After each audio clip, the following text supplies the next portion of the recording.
ഓ, ഇവിടെ ഇങ്ങനെയൊക്കെയുള്ള നല്ല ഹോട്ടലൊക്കെ ഉണ്ടായിരുന്നോ? പിന്നെ ഇല്ലാതെ, ഞങ്ങൾ വൈകിട്ട് കോളേജിൽ നിന്ന് ഇറങ്ങി ഇവിടെ വന്നിരുന്ന ഷേക്ക് ഒക്കെ കുടിക്കുന്നേ. നമ്മൾ ഈ AC-യിലൊക്കെ ഇരിക്കുന്നതിന് കൂടുതൽ പൈസ ആവുമോടി? അങ്ങനെ കൂടുതൽ പൈസയൊന്നും ആവത്തില്ല അമ്മേ. അമ്മ നമുക്ക് എന്നാ പിന്നെ മന്തി പറഞ്ഞാലോ? എന്നാ പിന്നെ അത് പറ. കുറെ നാളായില്ലേ ഈ പേര് കേൾക്കാൻ തുടങ്ങിയിട്ട്. ഇന്നെന്നാ പിന്നെ ഞാനും ഒന്ന് കഴിച്ചു നോക്കട്ടെ. പിന്നല്ല. അയ്യേ, ഇത് എന്തുവാടി? ഒരു ടേസ്റ്റും ഇല്ലല്ലോ ഇതിന്. അമ്മ പതുക്കെ പറ, എല്ലാരും കേക്കും. ഈ അരിയൊന്നും തീരെ വെന്തിട്ടില്ലല്ലോ. അത് അങ്ങനെ തന്നെ അമ്മേ. നോക്കിയേ, ചിക്കൻ ഒന്നും വെന്തിട്ടുമില്ല, മസാലയുമില്ല. വീട്ടിലായിരുന്നെങ്കിൽ ഞാൻ ഇതെടുത്ത് ഒന്നുകൂടെ വേവിച്ചേനായിരുന്നു. അമ്മ ഈ മന്തി ഇങ്ങനെ തന്നെ.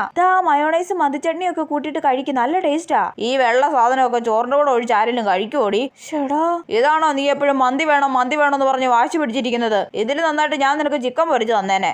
ഇനി മേലെ ഇതിന്റെ പേര് പറഞ്ഞു പോയേക്കരുത്, പറഞ്ഞേക്കാം. അവളുടെ ഒരു മന്തി. എന്നാ പിന്നെ ബാക്കി നമുക്ക് പാഴ്സൽ എടുത്താലോ അമ്മേ? വേണ്ട, ഈ സാധനം വാങ്ങാനേ പോകുന്നില്ല. അവക്ക് വേവാത്ത സാധനം തിന്നാൻ എന്തൊരാഗ്രഹം. ചേടാ, അമ്മയ്ക്ക് മന്തി വാങ്ങി കൊടുക്കണ്ടായിരുന്നു.